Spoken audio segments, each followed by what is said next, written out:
The silence on the 45th floor of the Whitmore Tower cut like a blade. It was nearly midnight, and the city lights flickered through the massive panoramic windows, casting dancing shadows across the empty boardroom. The scent of leather furniture mixed with the residual aroma of cold coffee and ambition. Margaret Whitmore, at 72 years old, remained seated at the head of the polished mahogany table, her weathered but still firm hands drumming against the surface. The weight of 5 decades building a financial empire pressed on her shoulders, but not as much as the loneliness that consumed her during the silent hours of dawn. She had dismissed her security team an hour ago. She needed solitude, or at least that's what she told herself. In truth, she needed the illusion that she still controlled something, even if it was just the moment when she would be alone with her bitter thoughts. The muffled sound of a cleaning cart echoed through the corridor. Margaret sighed, irritated. There was always someone working, always some invisible employee keeping her world spotless while she deteriorated inside. The door opened discreetly. A man entered, pushing the cleaning cart, wearing a navy blue uniform with the outsourcing company logo. He was approximately 40 years old, with broad shoulders that betrayed physical strength, but walked with the humility of someone who had learned to become invisible in spaces where he didn't belong. "Sorry, Mrs. Whitmore," he said, in a deep, respectful voice. "I didn't know you were still here. I can come back later." Margaret studied him for a moment. Brown hair with gray streaks, tired but kind eyes, calloused hands that spoke of honest work. Something about him sparked her curiosity. Perhaps it was the way he looked at her directly, without the reverent fear she saw in most people. "What's your name?" she asked, surprising herself with the question. "Michael. Michael Johnson, ma'am." "How long have you worked here, Michael?" 3 years, ma'am, night shift." Margaret noticed the ornamental chess set on the side table, an expensive decorative piece that no one ever used. A mischievous idea sprouted in her mind. Maybe it was the loneliness. Maybe it was the desire to shock someone, to break the monotony of her predictable existence. "Do you know how to play chess, Michael?" He hesitated, looking at the board.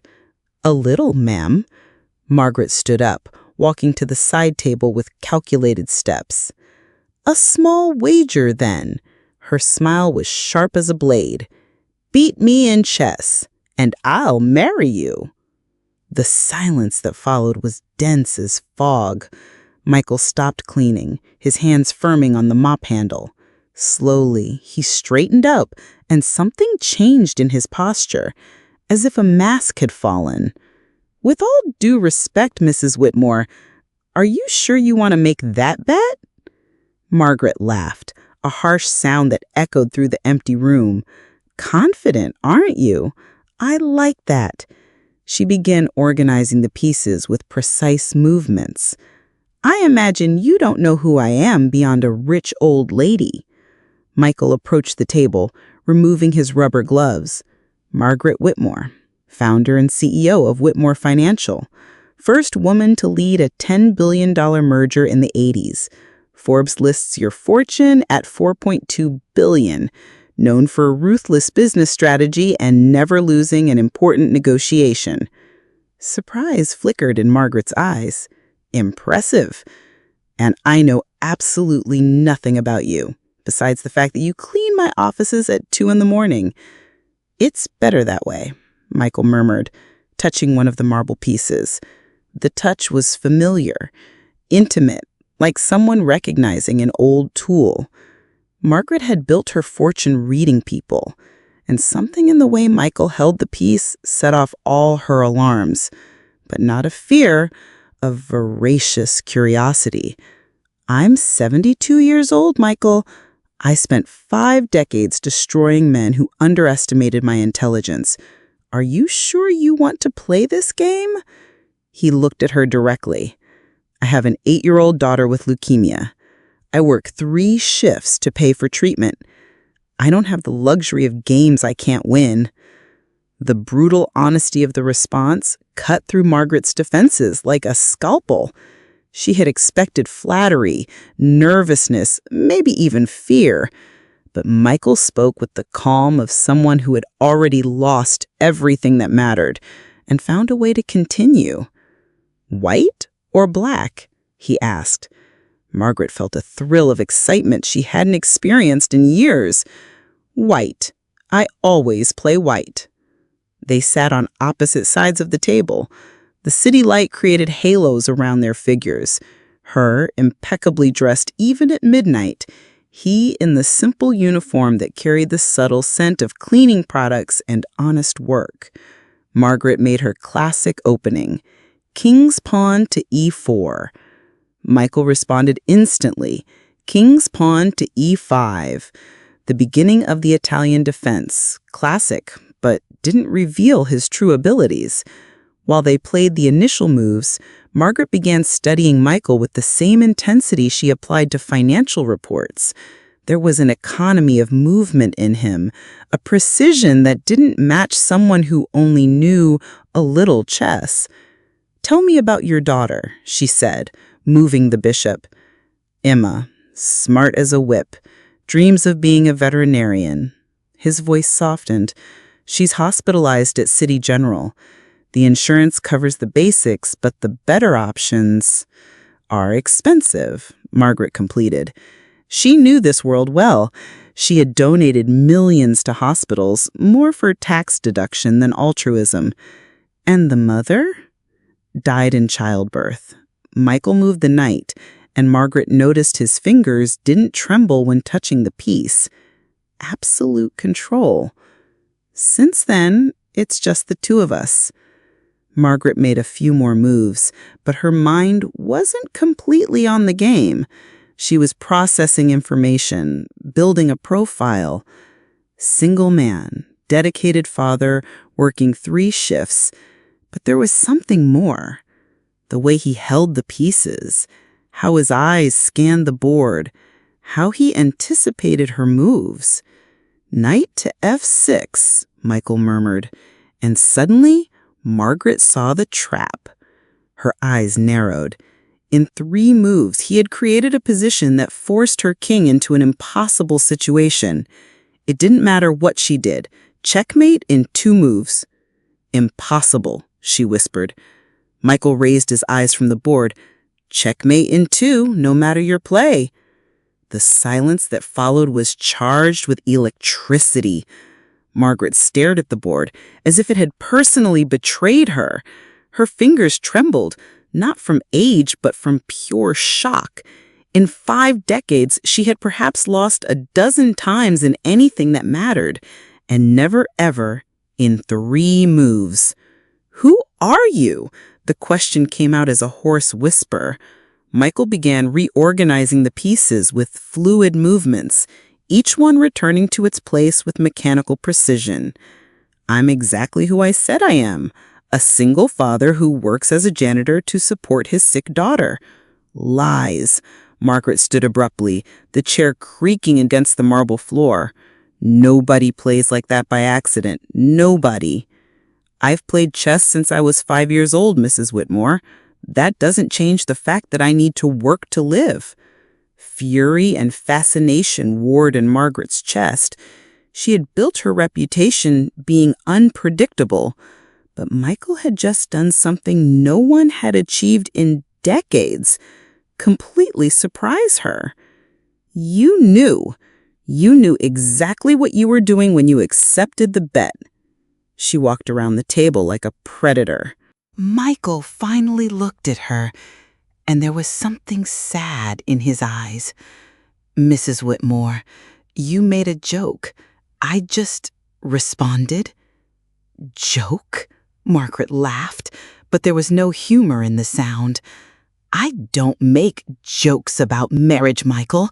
I never married, never had children." I dedicated my entire life to winning. And you, she gestured to the board, you destroyed me like I was a beginner. The brutal honesty in her voice seemed to have hit Michael in an unexpected way. He stopped arranging the pieces and studied her, really studied her for the first time. "You're alone," he said, and it wasn't a question. Margaret felt as if he had stuck a needle directly into her heart. "That's irrelevant." "No, it's not." Michael stood up, and suddenly the height difference between them seemed smaller. "You made that bet because you wanted to feel something, anything, even the possibility of losing." The silence stretched between them like a taut cable about to snap. Margaret realized she was holding her breath. "I won," Michael said gently, "but that doesn't mean I'm going to collect on the bet." "Why not?" The question came out before she could censor herself. Michael smiled, the first genuine smile of the night. "Because you deserve more than someone who beat you out of desperation." And with that, he returned to his cleaning cart, leaving Margaret alone with the empty board and a completely new sensation burning in her chest: humility. 3 days later, Margaret couldn't get Michael Johnson out of her head. She had spent 72 years knowing people in 5 minutes or less. It was a necessary talent in business, but Michael was an enigma that defied all her categories. Sitting in her office on the 47th floor, she pressed the intercom button. "Janet, I need you to do a discreet search for me." Her assistant of 15 years showed no surprise. Janet had learned that Margaret Whitmore's curiosities usually had purposes that would only be revealed weeks later. Full name: Michael Johnson. Works on the night cleaning crew. I want everything: professional history, educational, financial. Discreetly. The report arrived in her hands at the end of the afternoon. Margaret read it once quickly, then more slowly, then a third time with growing incredulity. Michael Edward Johnson, 41 years old, graduated in engineering from MIT with highest honors, master's in applied mathematics from the same university. And then, buried in the middle of the report like a footnote, National Chess Champion under 21 in 1998, International Grand Master certified by FIDE in 2001. Margaret dropped the paper as if it were on fire. "Grandmaster," she whispered to the empty office. "That man is a damn grandmaster."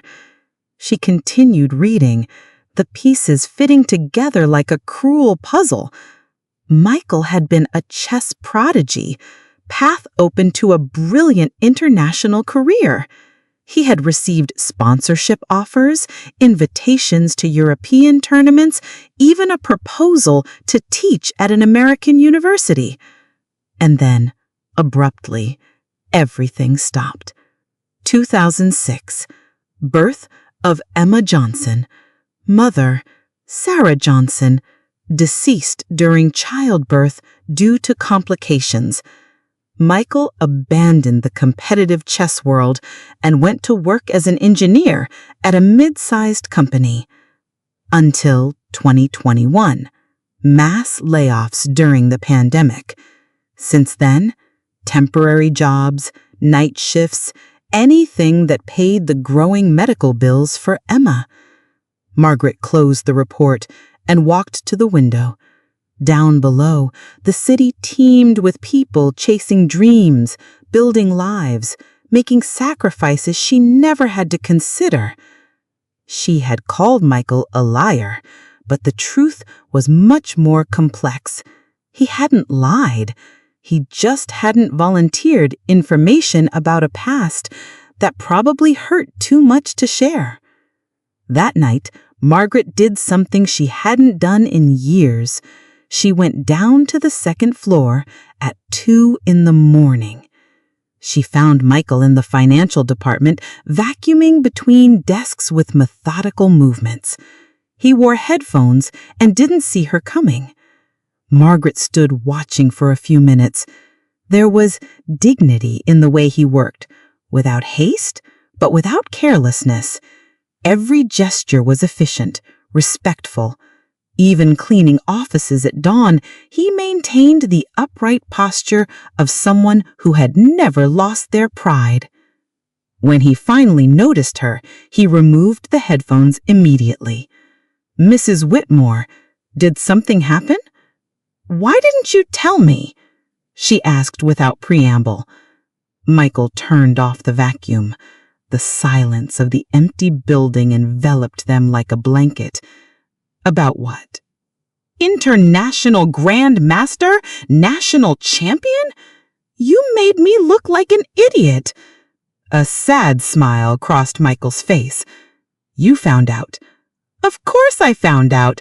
I'm a billionaire, not naive." Margaret crossed her arms. "The question is, why didn't you tell me?"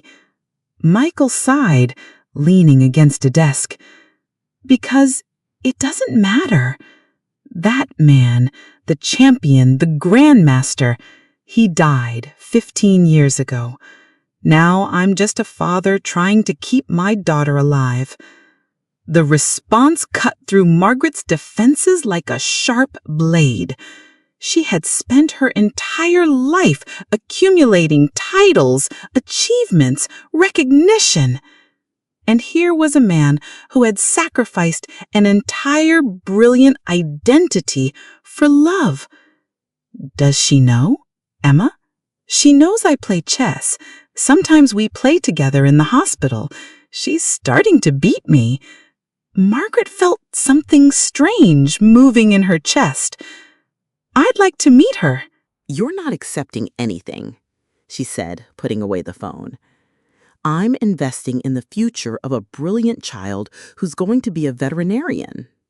Tears formed in Michael's eyes, the first sign of real weakness she had seen in him. "Why?"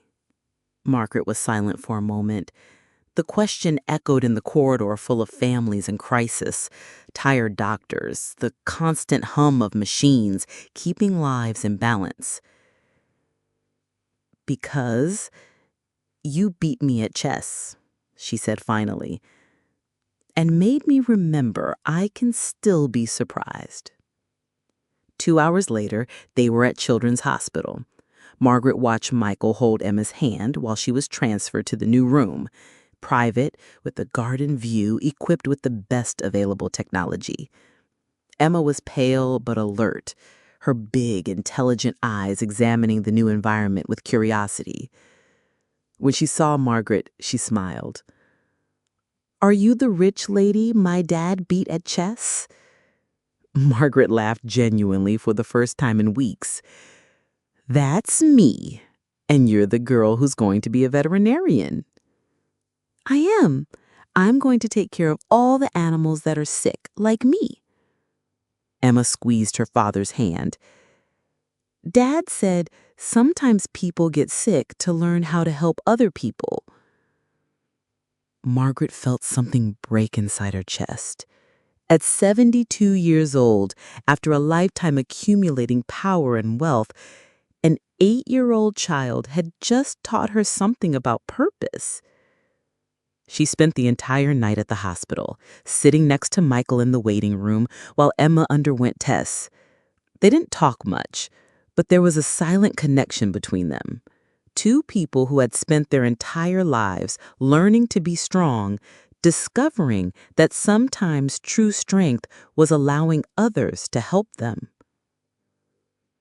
Public scandal. The video first appeared on an employee's Instagram. Just 15 seconds recorded discreetly through the cracked boardroom door. Margaret Whitmore, one of the most powerful women in the country, making a scandalous proposal to a janitor. Her voice echoed clearly in the audio. "Beat me at chess, and I'll marry you." In 48 hours, the video had 2 million views.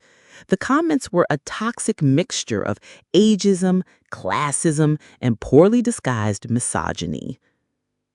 Desperate old woman trying to buy a young husband. Pathetic. Billionaire offering marriage to the first man who pays attention to her?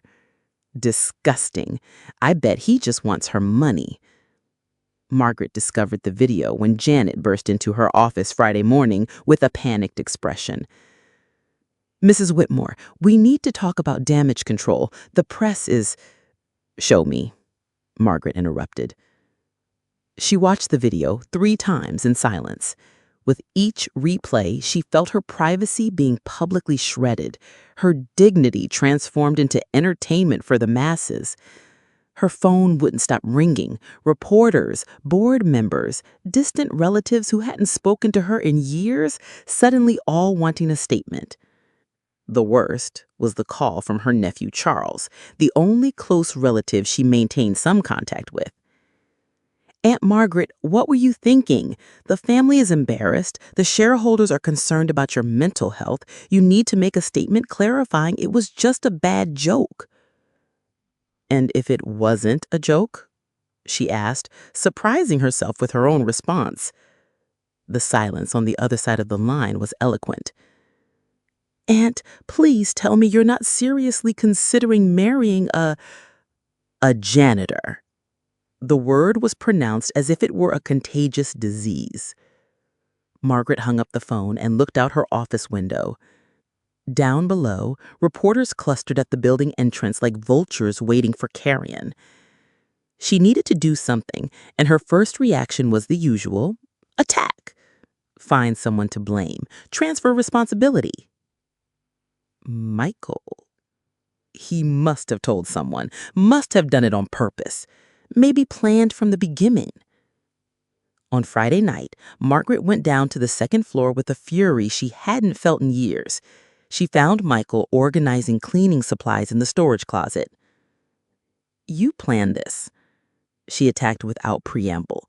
"From the beginning, the bet, the chess, even your sick daughter, all an elaborate farce to publicly embarrass me."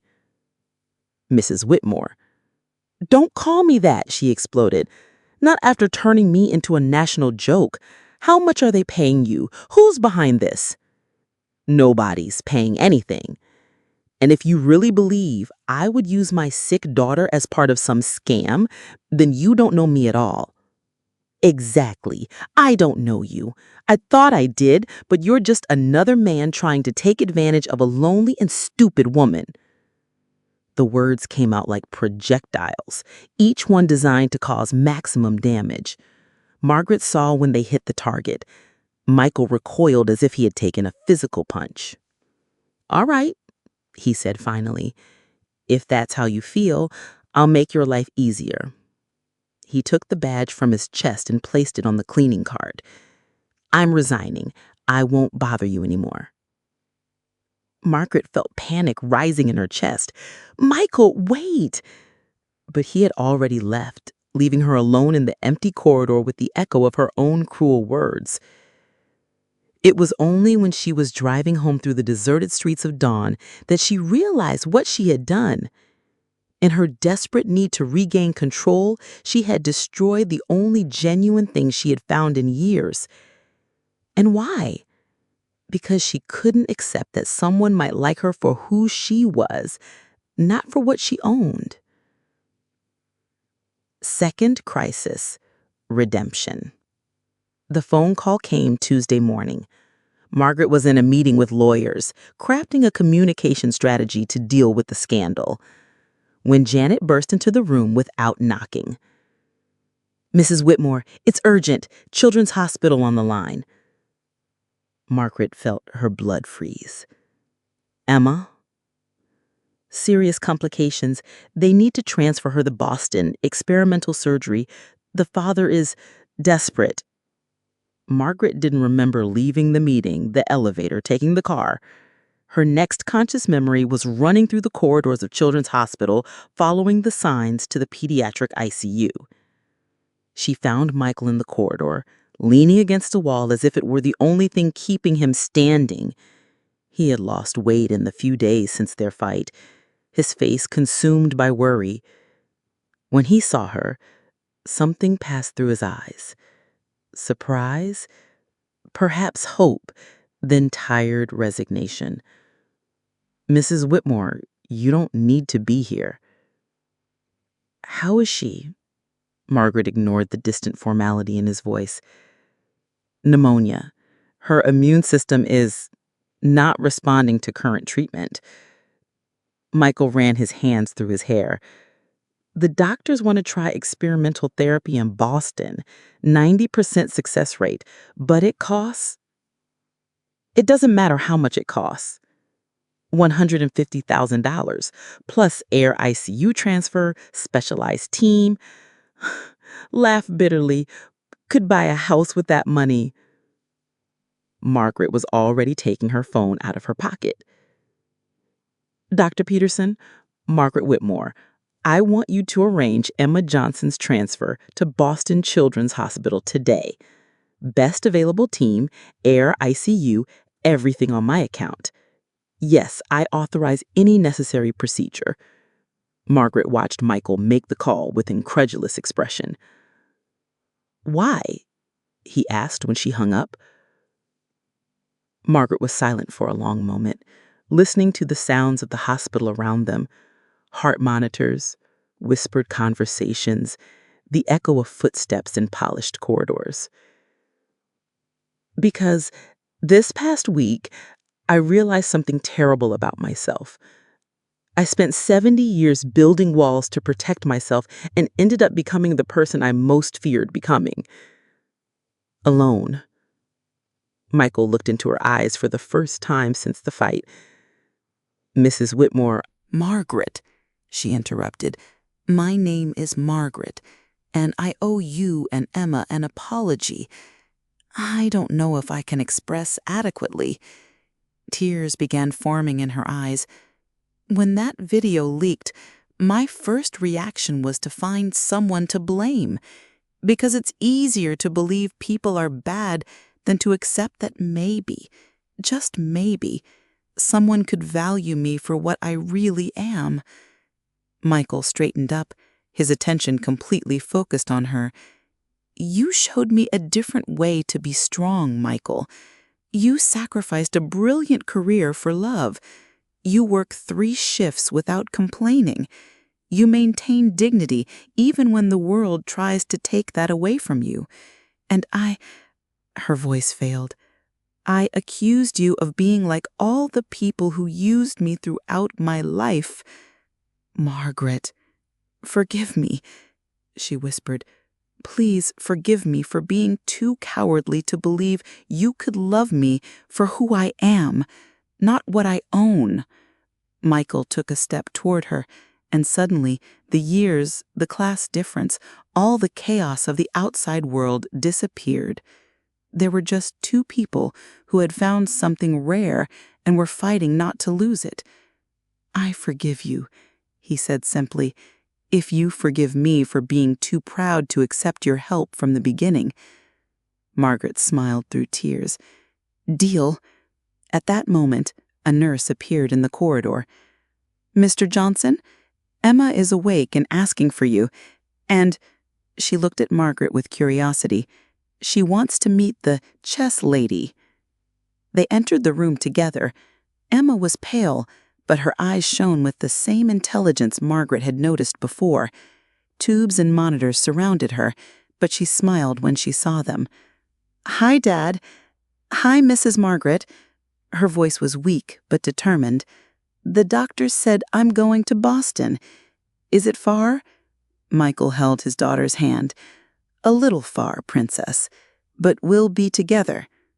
Emma looked at Margaret. "Are you going too?" Margaret felt her heart tighten. "If you want me to go." "I do. Someone needs to play chess with Dad while I'm in surgery. He gets very nervous when he doesn't have anything to do with his hands." Michael laughed, wiping a tear from his face. "She knows me too well." "And after surgery," Emma continued, "you can teach me that move Dad made on you, the checkmate in 3 moves?" Margaret and Michael exchanged a look. There was a silent promise in the air that there would be an after, that they would be together to teach Emma all the moves she wanted to learn.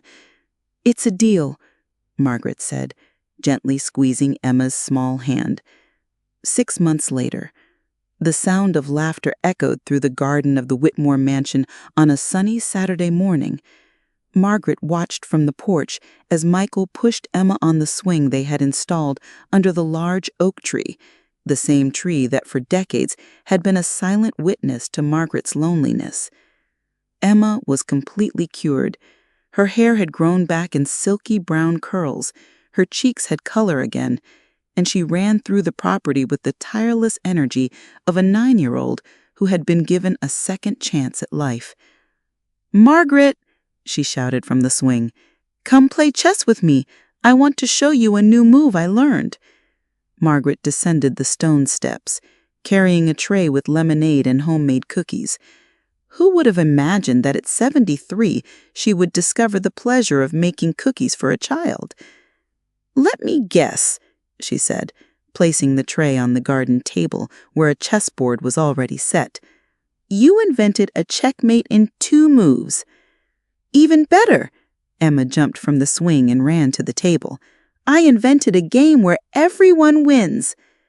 Michael approached, smiling. He had stopped working as a janitor 3 months ago when Margaret convinced him to accept a position in the Strategic Development Division of Whitmore Financial. His analytical skills and experience with pressure had translated perfectly to the business world. "Everyone wins." Margaret raised an eyebrow. "That goes against all principles of chess, young lady." "No, it doesn't." Emma began organizing the pieces seriously. "I'll show you." She had created a complex system where the objective wasn't to capture the opponent's king, but to work together to create beautiful patterns on the board. Each move had to consider not only your own strategy, but how it could help the opponent achieve their goals too. "It's genius," Michael murmured, studying the rules Emma had written in a notebook decorated with animal stickers. "Competitive collaboration."